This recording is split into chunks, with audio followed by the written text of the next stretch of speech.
What's going on, everybody? Welcome back. So today we'll be reading Luke chapter 15. I'm reading from the NLT, the New Living Translation.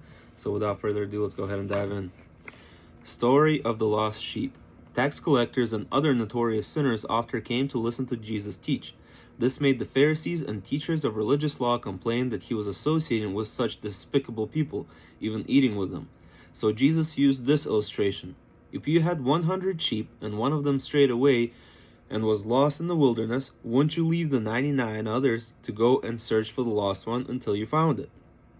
And then you would joyfully carry it home on your shoulders.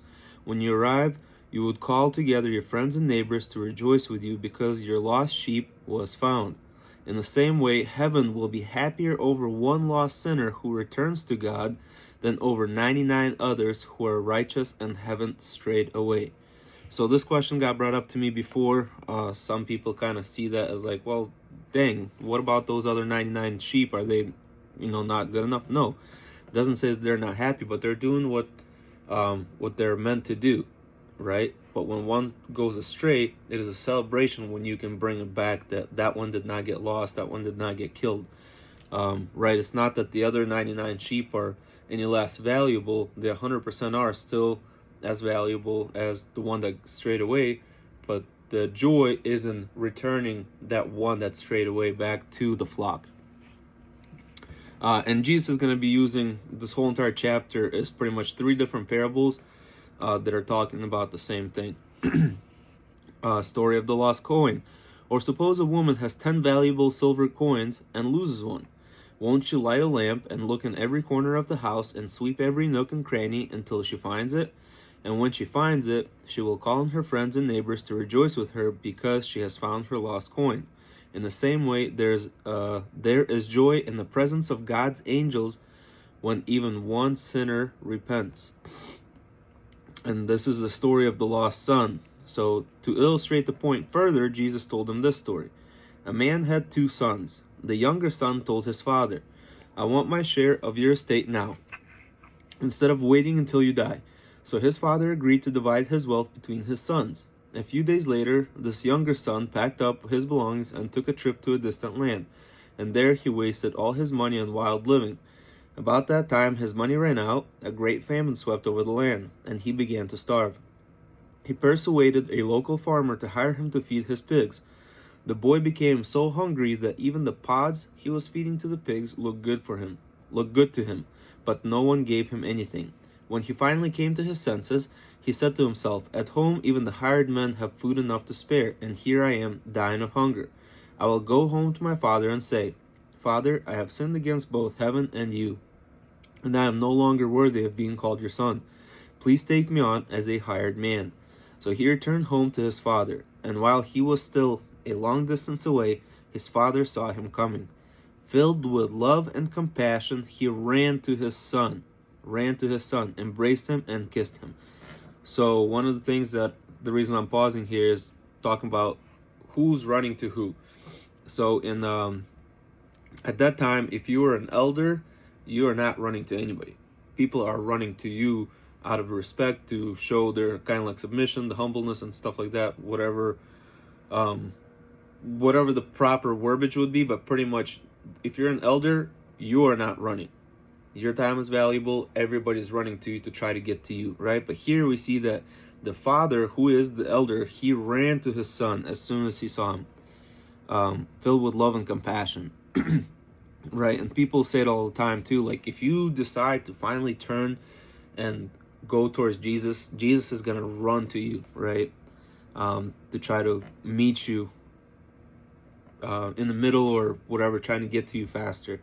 Right, all it takes is for you to start taking your first couple of steps in the right directions, and he will meet you there. So filled with love and compassion, he ran to his son, embraced him, and kissed him. His son said to him, "Father, I have sinned against both heaven and you, and I am no longer worthy of being called your son." But his father said to his servants, "Quick, bring the finest robe in the house and put it on him. Get a ring for his finger and sandals for his feet, and kill the calf we have been fattening in the pen. We must celebrate with a feast. For this son of mine was dead, and now returned to life. He was lost, but now he is found." So the party began. Meanwhile, the older son was in the field working. When he returned home, he heard music and dancing in the house, and he asked one of the servants what was going on. "Your brother is back," he was told, "and your father has killed the calf we were fattening and has prepared a great feast. We are celebrating because of his safe return."